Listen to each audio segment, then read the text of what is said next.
At the reunion dinner, Olivia smiled and casually dropped a mushroom into my bowl.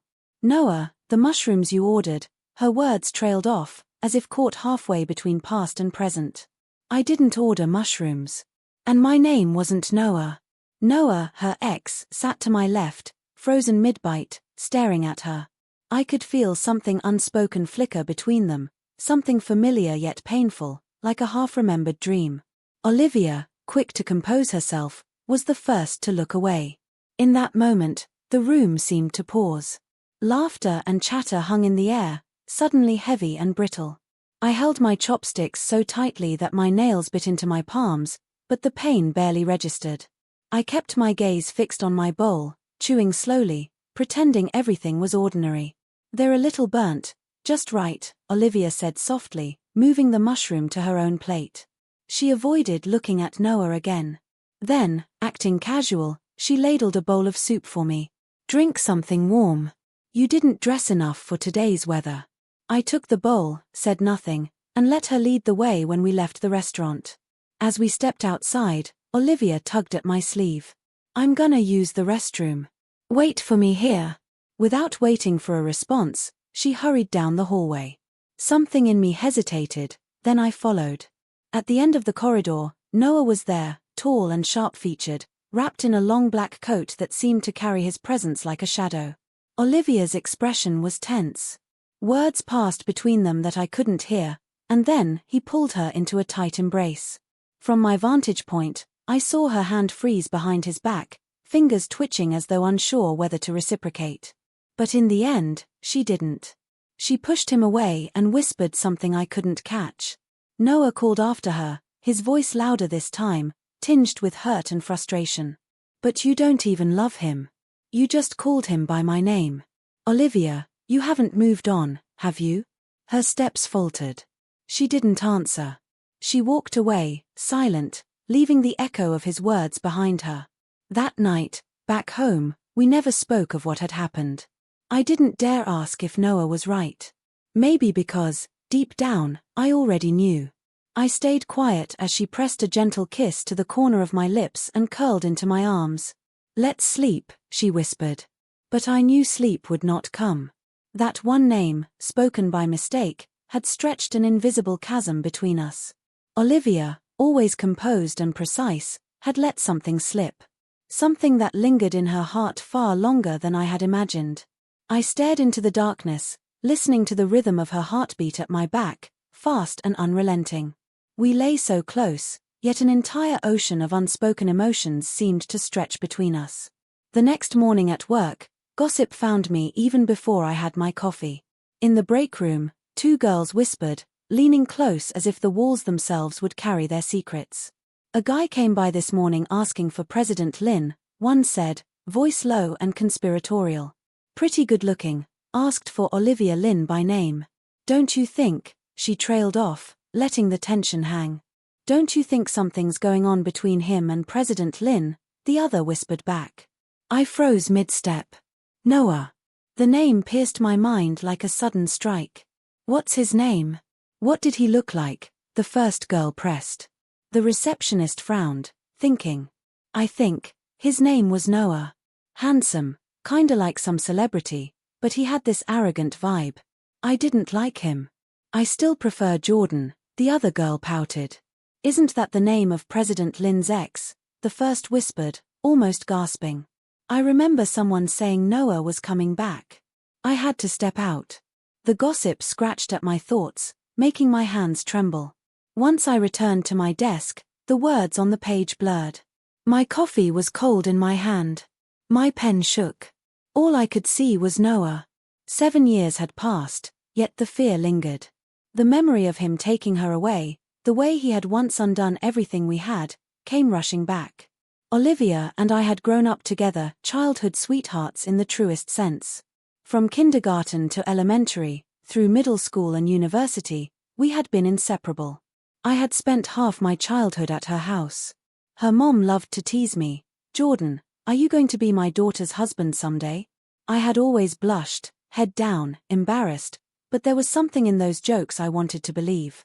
Olivia had always been radiant, full of life, telling me, "Yes, Jordan, you're my favorite. Back then, I truly believed we were meant to be. Then came the year we turned 19. Noah appeared, a classmate in college, brilliant, magnetic, and utterly unforgettable. He became the storm that threatened to tear apart everything we had built together. And now, after all these years, he was back. They were the golden pair on campus, Olivia and Noah. Student council president and vice president. Debate team captain and top debater. Both national scholarship winners. Two brilliant stars orbiting each other, impossible to ignore. Olivia still spent time with me, but slowly, almost imperceptibly, the center of her world began to shift. Every conversation started circling around him. Jordan, how is Noah so good at debating? She'd ask. Jordan, if a guy recommends a restaurant, does that mean he wants to go with you? Jordan, what kind of gifts do guys like on their birthdays? Help me pick something out. She spoke my name, but her words were meant for another man. For the first time in all the years I'd known her, I heard her talk about giving a gift, not to me, but to him. I forced a smile, trying to hide the ache. Who are you giving it to? I asked. Her cheeks tinged with that soft blush I had always adored, her eyes cast down. She murmured, barely audible, who else would it be? Noah, of course. You might be getting a brother-in-law soon, aren't you happy? I looked at her, my face drained of color. After a long, still moment, I whispered, happy. And just like that, Olivia and Noah became a pair. Two people born to shine, natural head-turners. When they stood side by side, the world seemed to pause. Everyone said they were perfect for each other.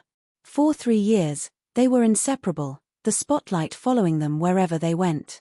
And for me, those 3 years felt like living in a shadow.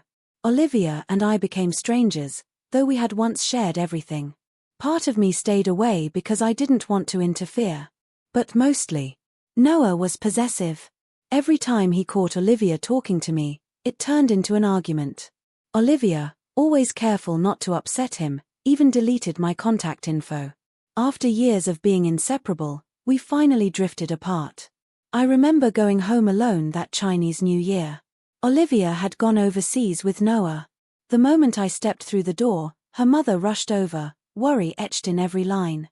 You came home by yourself. Why isn't Olivia with you? I didn't know why, but a heavy, sour weight sank into my chest. I looked down, hiding the sting in my voice. Auntie, she went abroad with her boyfriend. Her mother froze, then patted my shoulder with that complicated look only she could give. Noah and Olivia were alike in many ways, both brilliant, both strong-willed. When they connected, it was electric. But when two proud hearts collide, conflict is inevitable. Noah had a need to control, and Olivia couldn't stand it. They fought constantly. Whenever he pushed too hard, she came to me, venting. What the hell is he thinking? He's worse than my mom. I said nothing.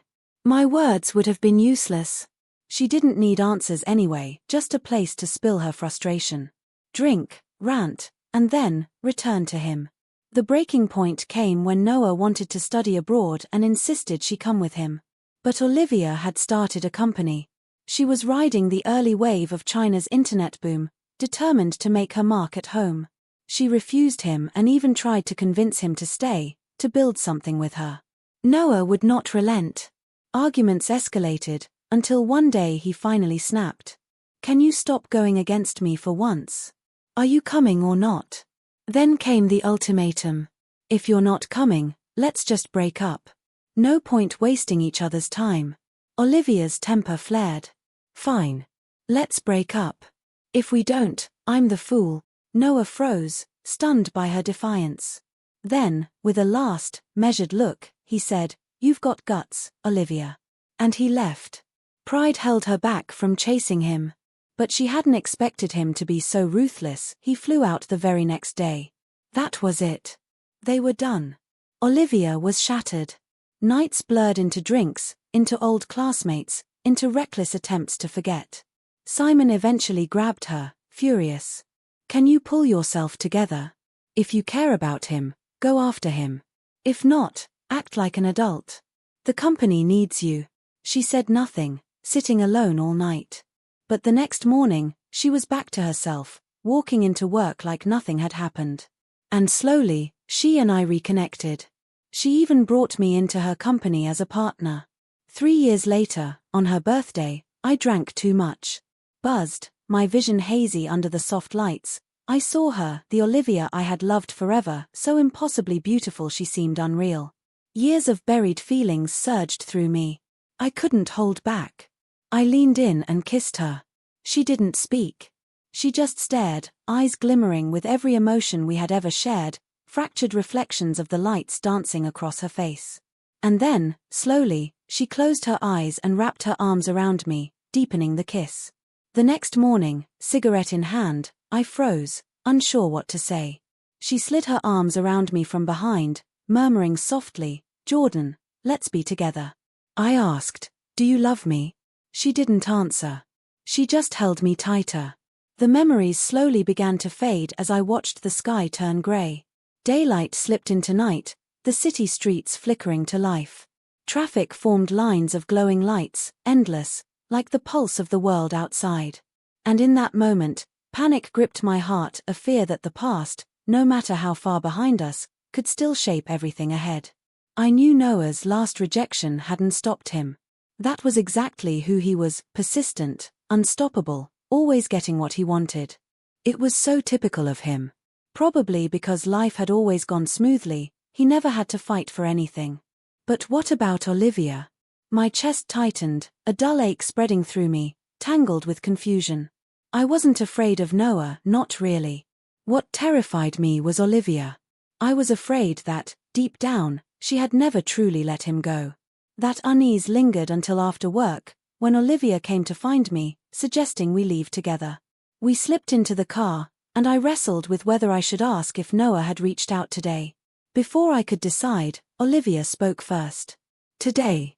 Noah came to see me," she said, eyes focused on the road. I didn't see him. A wave of relief swept through me. She continued, her voice calm but steady. "At the last reunion, I didn't know he'd be there. If I had, I wouldn't have gone. Don't be mad." I exhaled, finally, and she reached over, holding my hand. "There's nothing between us anymore. It's been so long. I've moved on. Don't overthink it." I smiled lightly, squeezing her hand back. "That's good." Maybe I was overreacting. Years had passed, any strong feelings must have faded by now. Olivia loved me, I told myself. But that night, before we went to bed, something shifted. Olivia did something she had never done before. She didn't curl into me. She turned her back, absorbed in her phone, scrolling for hours. Half asleep, I reached over to check the time. Our phones were close together. I picked up the wrong one, not thinking much of it. Both phones had the same password, Olivia's birthday. I unlocked it absent-mindedly and froze. The pale glow of the screen cast a harsh light across my face. There they were, photos of Olivia and Noah, taken during a university trip to Phuket.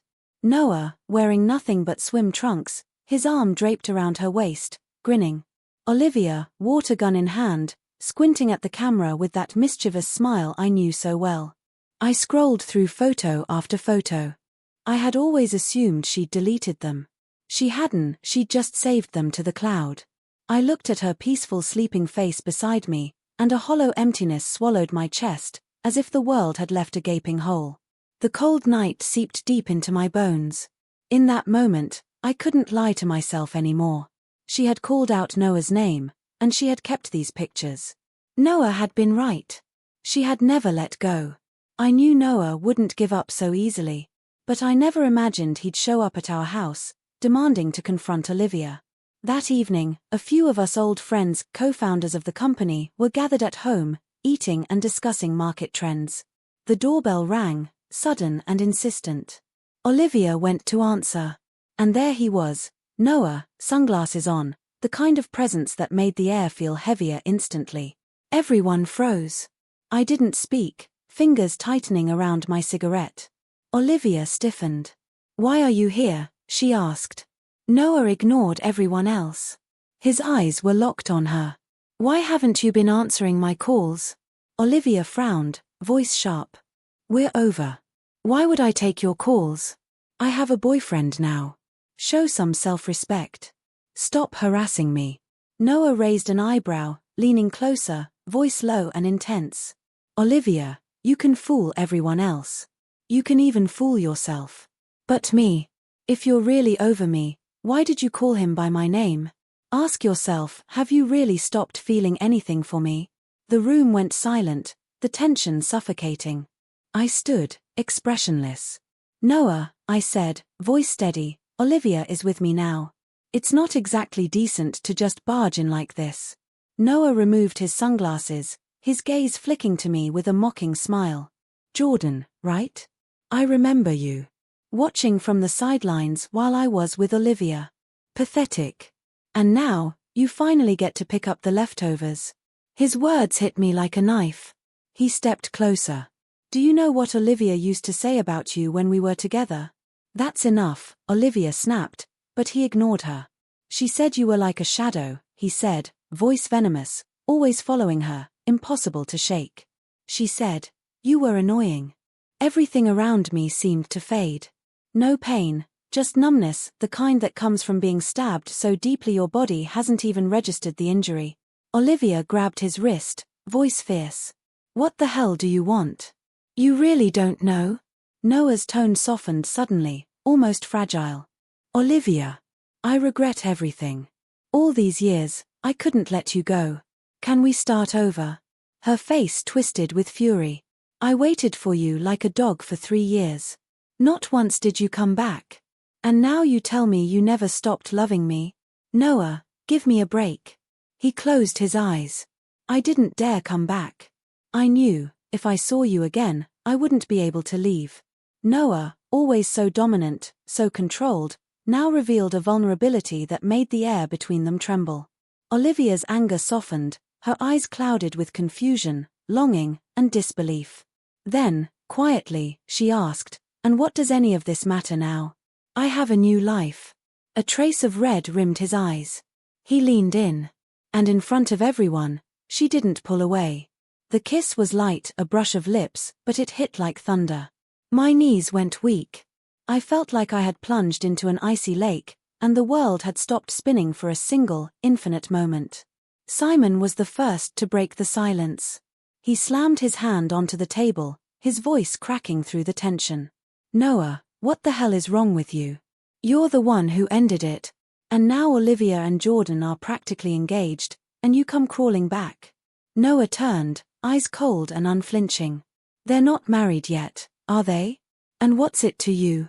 Getting worked up like some eunuch worried about the emperor's affairs. Let's be real, Olivia never loved him. She loves me. Simon's face twisted, fury written all over it. He turned to Olivia. Say something, Olivia. We've all seen how Jordan's treated you over the years. You can't do this to him. I looked at her, searching her eyes. She didn't speak. Slowly, reluctantly, she lifted her gaze to meet mine. But in that look, there was no love. Only guilt. That one glance told me everything. The reckoning I had been bracing for had finally arrived. I asked softly, almost to myself, so, you're choosing him, aren't you? I needed to hear it from her lips. I needed her to sever the last thread between us so I could never turn back. She was silent for a long moment. Then, finally, she said, Jordan. I'm sorry. I really tried. I understood immediately. She had tried to love me. She had tried to make it work. But love isn't something you can force. Another friend, unable to contain himself, stood and pointed at her, voice raw. Olivia, you're a damn bastard. We've been together for years. Even they couldn't watch me being broken like this. But the woman I loved, she stabbed me without hesitation. I stood there in the living room, back straight, swallowing the burn in my chest, clinging to the last shred of dignity I had left. Noah looked at me then, a winner's smile on his face, cold, triumphant, pitiless. Moments later, I walked into the room and pulled out a suitcase. Ever since that night, when I had seen Olivia scrolling through photos of her and Noah, I had known this day would come. Every day, quietly, I had packed my things, bit by bit, preparing myself. Now, the time had finally come. I brushed past Olivia. She opened her mouth, as if to say something, but no words came out. "I'll go first," I said softly. I gave a small, faint smile to the others, then closed the door gently behind me. And in that moment, I finally understood what the saying meant: the first time you truly leave, the door closes with the softest sound. Maybe it was because I had been prepared for this day, but it didn't hurt as much as I thought it would. Heartbreak doesn't pierce like an arrow. It's more like a thorn lodged deep in your chest, silent, persistent, tormenting you in the quiet hours of the night. I often dreamed about our high school days, back before Noah appeared, when Olivia's world still revolved around me. I dreamed of the time she twisted her ankle and I carried her home. The sky was heavy with storm clouds, yet the edges glowed golden, softened by pink light. I walked under that light with her on my back, grumbling, "You're hopeless. Who even trips during an 800-meter fitness test?" She leaned against me, pouting. "Mind your own business." I turned my head, teasing. "Mind your own business? Then get off and walk by yourself." Her pout deepened. "Jordan, don't you know you're supposed to be gentle with girls? You're so mean. Who'd ever want to marry you?" I snapped back, jokingly defensive. "What are you talking about? Tons of girls like me. I just got a love letter yesterday." Olivia raised an eyebrow. "Who? Must be blind." I went silent, thinking, "Olivia, you're so annoying. I'm carrying you home and you're still teasing me." Then she laughed, wrapping her arms around my neck, pressing her warm, soft body against my back. "Fine. I'll be nice, and marry you then." The sunset hit my face, soft and golden, making me blush. A strand of her hair brushed my cheek, carrying the scent of rose and lychee shampoo. It made me dizzy. I had loved her for so long. Olivia's name felt like it had grown into my heart, and trying to cut her out now felt like bleeding. That same day, Olivia and Noah got back together. The rest of our old friends left in anger. I couldn't even process it before she posted a photo of them on her social media, officially making it public, and blocked me immediately. So decisive. So clean. I couldn't even reach her to ask about Monday's meeting. I didn't care whether she had done it or Noah had used her phone while she slept. I stopped trying. I let my assistant handle everything. People at the company began to notice. Whispers started spreading. Olivia had grown into a big company. I hadn't realized how big until I stopped commuting with Olivia. Some days, I didn't even see her once. Then, one evening, at the end of the day, I stepped into the elevator. And there she was. Alone. I hesitated for a fraction of a second, then stepped in. She was the one who had left me, not the other way around. I had nothing to be ashamed of. Olivia looked awkward, standing there in silence. Just as I was about to step off, she spoke softly, almost a whisper. "I didn't delete you. It was Noah. He took my phone while I was asleep." A subtle ache ran through me as I thought about that apartment. I had treated it like a home, every bedsheet, every comforter, handpicked with care. Olivia had always been particular, so I splurged on silk sheets, expensive and delicate. I washed them by hand, hung them carefully to dry, never dared iron them. Even the air freshener had been her favorite, rose. And now, she'd let another man move in. Then, like a blade twisting, she came back to stab me one last time. I turned and, for the first time since the breakup, really looked at her, the woman I had loved for years. The girl I remembered, the one who had filled my life with light, had crumbled into dust, leaving behind someone I could barely recognize. I said softly, almost to myself, "You don't need to explain. I don't care anymore." And then I walked away. Olivia stayed frozen, pale, unmoving, like a statue. The next morning, the office felt strange, too quiet. Everyone's eyes flickered toward me, quickly darting away the moment I glanced. I thought, what's happening now? By the time I entered the meeting room, I saw it: senior staff members with faces twisted in anger, a few muttering curses under their breath. What the hell is this? Damn it. I pulled out a chair and sat, trying to make sense of it. Simon spat out his frustration, pointing toward an office. What else? The guy with connections shows up, says we're not ambitious enough, that the setup is outdated. Wants to bring over the Americans' advanced experience. His voice dripped with sarcasm. When we were starting the business, he was nowhere to be seen. Now he has the nerve to come back and demand to be vice president, bringing his own team and telling us to get lost. I still didn't understand what was happening until Noah walked in, stoic and self-assured. Am I wrong? He asked, calm. These last few years have been the fastest growing period for the internet industry. You haven't even listed the company yet. You've just been dabbling, and now you want to slow it down? Suddenly, it clicked. Simon's anger was directed at Noah. He stood, sarcasm dripping. When we were starting, Noah, you were still in America. Why didn't you come then and preach this crap? Noah didn't flinch. He sat at the head of the table, cool and deliberate. So what? Whoever's capable should lead. If you can't take the company further, step aside and let someone who can. I spoke up, looking at him. Wait a second. This company belongs to all of us, not just Olivia. What gives you the right to dictate how we run it? He sneered, arms crossed, mocking in a way that made the room freeze. Oh, it's you again. Jordan, you really show up everywhere. But the least qualified to say this is you, right?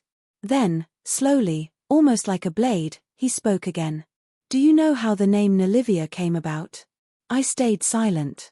It's a combination of my name and Olivia's. I'm curious, don't you feel uncomfortable working here every day? His words cut deep. I had no answer. Simon couldn't hold back. We're not Olivia. Watch your words. Olivia, if you can't handle him, Olivia sighed, trying to smooth the tension. Noah's blunt. He didn't mean it personally. Don't take it to heart. I picked up a pen, spinning it between my fingers, voice low. Olivia, what do you mean?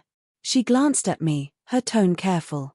Yeah, Noah's words were harsh, but he's not wrong. The company's approach is outdated. I think we need to keep up with the times. Her meaning was clear. She agreed with him. The room erupted in tension. Old Lynn couldn't contain himself. That's not fair. You and your husband are playing good cop, bad cop, letting each other say all the nice and bad things. This isn't how it was when you begged us to start this business with you. Back then, we worked for $1,800 a month. Sometimes you couldn't even pay us, and we had to put in our own money. Now you've made it big and you want to ditch us and go solo? Olivia frowned. That's not what I mean. But the company does need fresh blood. Before she could finish, Noah cut in coldly. You guys can stay, but Jordan has to go. I can't tolerate you hanging around her all the time. He took a step toward me, then another, eyes sharp, tone like steel. Simon couldn't stay quiet. Olivia, say something. Jordan's been by your side so long, how can you let this happen? Olivia grabbed Noah's arm, her voice firm. Jordan's a partner. There's nothing between us anymore. Don't cause trouble. Noah's eyes were fire. No trouble. I'm not weak. I can't stand the idea of my woman still thinking about another man. Olivia, give me an answer today. Are you choosing him, or me? Olivia froze. The room was thick with tension. I stood, expressionless. No need for her to choose. I was done with the either-or game. I didn't want to be chosen anymore. My gaze swept the room. Today, Olivia can let go of me. Tomorrow, she'll let go of all of you, too. We're all smart people. I'm sure none of you would want to stake your careers on someone else's choices. Today, I'll be submitting my resignation. If anyone wants to leave with me, feel free to reach out. I dropped the pen and walked out. Behind me, Simon hurried after me, the tension still humming in the air like electricity. I'll go with you. My words barely hung in the air before a few of the senior team members slowly rose, one by one. The looks they exchanged were a mix of shock and relief. Olivia's eyes flared angry, incredulous. What do you mean by this? She demanded. Old Lynn stepped forward, glancing at her before speaking. We're sorry, Olivia. But with your boyfriend's attitude, we just can't keep working under you. If he can drive Jordan away today, tomorrow he'll probably turn on us. Let's part ways on good terms. They walked out, and no matter how much Olivia called after them, no one looked back.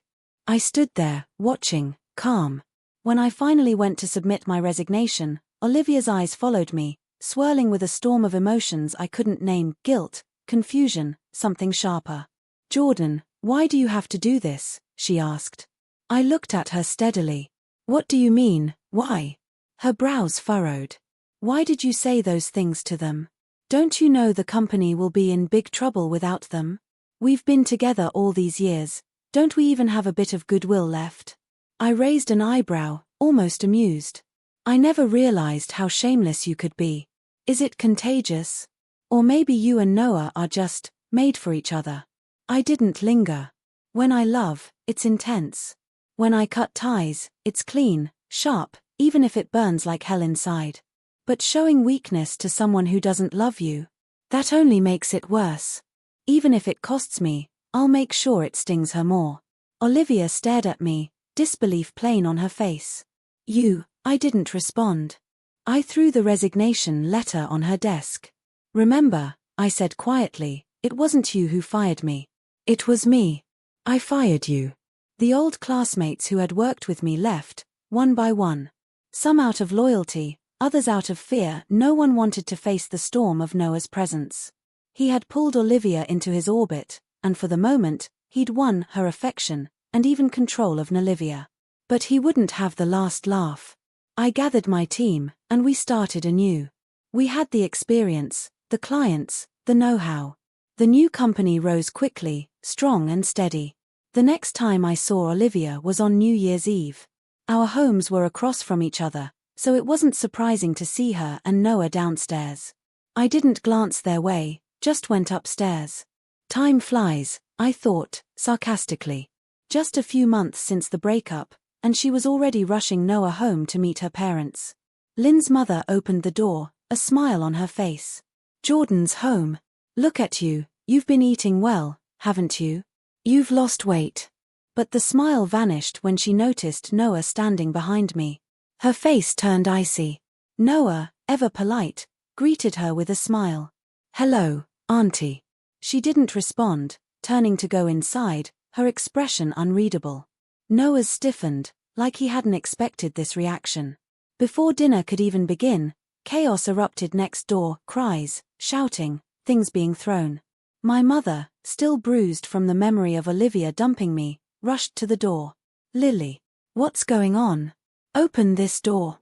Eventually, after repeated apologies, Lynn's mother emerged, tears streaming, fury barely contained. "Take that guy and get out of my house. You've ruined everything for this new year." Noah's voice rose. "I addressed you as Auntie out of respect, but what kind of family still lives with their daughter? What's going on here?" Olivia's mother trembled, lips quivering, unable to respond. Olivia, for the first time, snapped. "Shut up. My mom just moved here, she's not living with me. Why do you have to speak so nastily?" Noah's anger boiled over. "You think I can't tell she doesn't like me?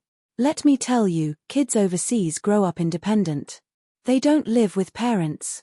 Your mom's just an old-fashioned relic trying to make things difficult for us." Olivia exploded. "Enough. Always talking about overseas, overseas, overseas. If you don't want to come back, then leave." Noah's eyes widened, disbelief and fury mingling. "You want me to leave?" he hissed, pulling at her. I stood frozen, stunned. Noah had always had this dominant presence, but now he seemed unhinged. And yet, it made sense. While he'd been abroad, he hadn't dated anyone. Olivia and I had been together in China, and he'd probably felt that Olivia owed him her tolerance. Now, any resistance, any hesitation from her, was intolerable to him. Olivia struggled, helpless in his grip. "Are you crazy?" I whispered. "I am crazy," he spat, bloodshot eyes burning into hers. "You've been giving me the cold shoulder these past few days. At home, you ignore me. You won't even let me touch you at night. You think I don't know what you're thinking? You're still hung up on that loser." The loser he meant was me. I stood there, expressionless, the world narrowing to just this impossible, suffocating scene. The situation had spiraled out of control. Lynn's mother rushed forward, desperate to intervene, but Noah, blinded by rage, shoved her aside. She screamed, tumbling to the ground, her head slamming against the coffee table. Before she could even utter a word, darkness claimed her. Blood seeped slowly from the wound, spreading across the floor. In that instant, the chaos froze. The world stopped. My mother's scream echoed, sharp and raw. "Call an ambulance, quick." Lynn's mother was rushed to the hospital. The doctors found a large gash on her head, requiring stitches, along with a mild concussion. Her health had never been robust, and now she was bedridden, fragile as porcelain. My mother leaned over me as the bills were paid, whispering the truth I already feared. Olivia's mother had never liked Noah. She had rejoiced when Olivia left him for me. And yet here he was, returning, relentless, unyielding. Noah wasn't a fool, he had understood the cold shoulder, read the signals, and acted without hesitation. At Lynn's mother's bedside, Olivia's eyes were red and swollen, her grip tight on her mother's pale hand. She looked exhausted, every inch of her drained. I approached quietly. "How is Auntie?" I asked softly. Olivia's voice was hoarse, barely above a whisper.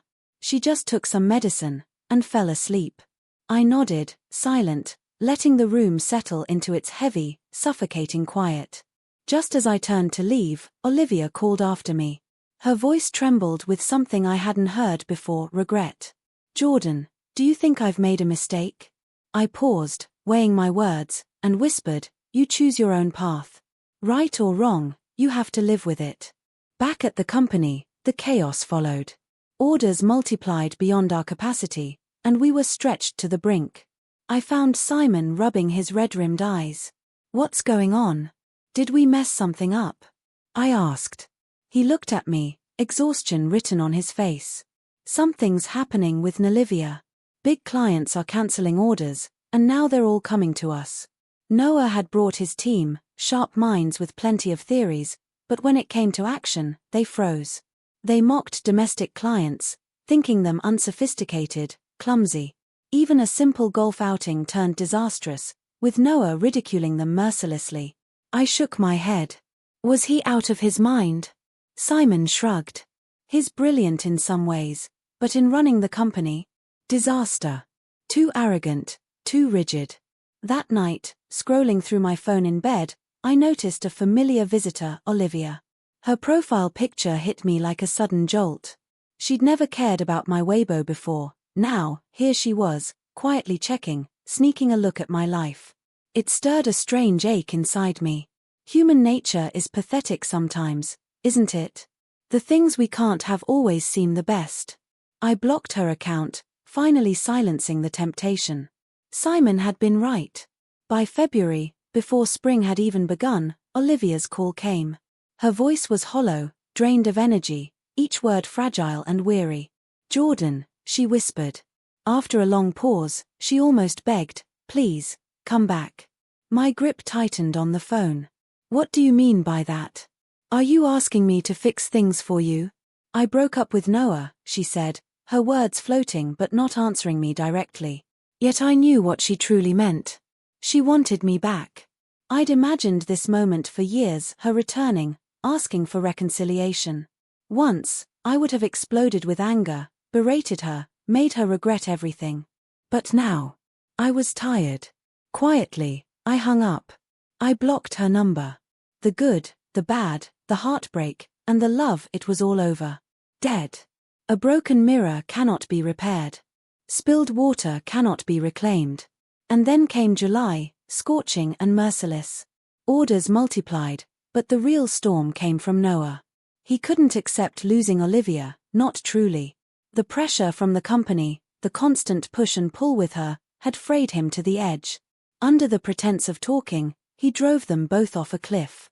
By some cruel twist of fate, both survived, but not unscathed.